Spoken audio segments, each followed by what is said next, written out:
আমরা ট্রেন চলার শব্দ শুনতে পাচ্ছি। হ্যাঁ, একদম ঠিক, ট্রেন চলার শব্দ। আসসালামু আলাইকুম বন্ধুগণ, সবাইকে শুভেচ্ছা জানিয়ে শুরু করছি। আমি এবার পারাবত এক্সপ্রেসে সিলেটে যাচ্ছি। সিলেট থেকে সিলেটের ঐতিহ্যবাহী স্থানগুলো দেখব এবং আপনাদেরকে দেখাবো। তো আমার যাত্রা শুরু হয় কমলাপুর রেল স্টেশন থেকে পারাবত এক্সপ্রেসে সকাল 6টা 30 মিনিট। আমার ভাই ট্রেন বেছে নেওয়ার একমাত্র কারণ হলো যেতে যেতে ট্রেনের জানালা দিয়ে শ্যামল বাংলার অপরূপ রূপ ও শায়েস্তাগঞ্জ পরেই শুরু হয় আরেক রূপ ও মাধুরী মিশানো বাংলার মনোমুগ্ধকর সবুজ প্রকৃতির চা বাগান। আমরা যারা ট্রেনে ঢাকা থেকে সিলেট ভ্রমণ করি তারা এই সবুজ বনানীর সাথে পরিচিত। একদিন সিলেটে অবস্থান করে পরদিন সকাল 6টা বাজে রওনা হলাম জাফলংয়ের উদ্দেশ্যে। জাফলং যাওয়ার জন্য বাস অথবা ট্যাক্সি পাওয়া যায় সিলেট বাস স্টেশন থেকে অথবা সুবানীঘাট পয়েন্ট থেকে। সিলেট শহরকে পেছনে ফেলে আমরা চলে আসলাম জৈন্তাপুর উপজেলায়। আর কিছুক্ষণের মধ্যেই আমরা পৌঁছে যাব জাফলংয়ে।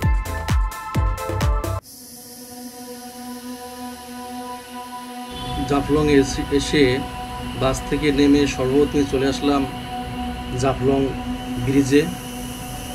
জাফলং ব্রিজে কিছুক্ষণ ঘুরে দেখার পর মূল উদ্দেশ্য জাফলং ভিউ পয়েন্টে চলে আসলাম।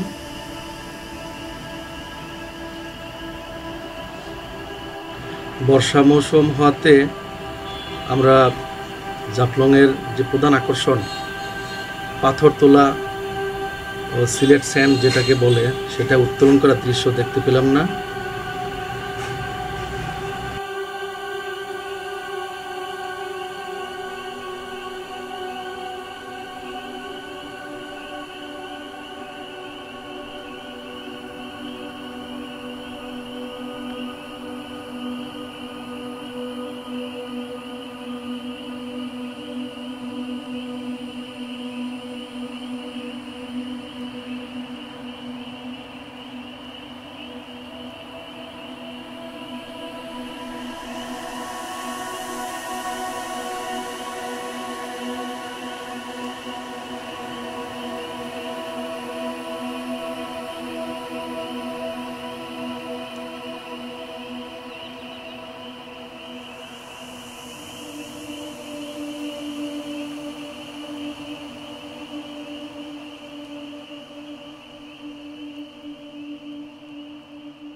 জাফলংয়ে আসব, কিন্তু জাফলং থেকে ডাউকি ব্রিজ দেখব না তা কি হয়? ওই দেখা যাচ্ছে ডাউকি ব্রিজ। আমরা ডাউকি ব্রিজ এলাকায় কিছুক্ষণ ঘোরাঘুরি করে চলে গেলাম মায়াবী ঝর্ণার দিকে।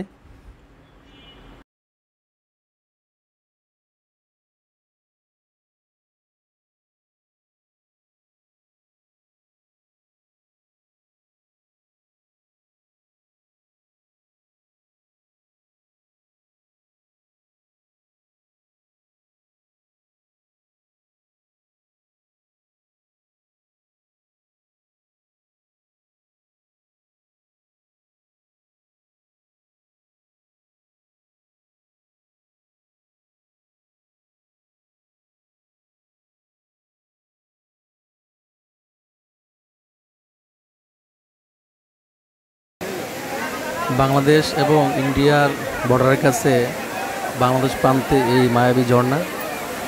অবশেষে আমরা মায়াবী ঝর্ণা এসে পৌঁছলাম। এখানে কিছুক্ষণ অবস্থান করে সামান্য কিছু কেনাকাটা করে চলে আসলাম জাফলং, অবশেষে সিলেটে।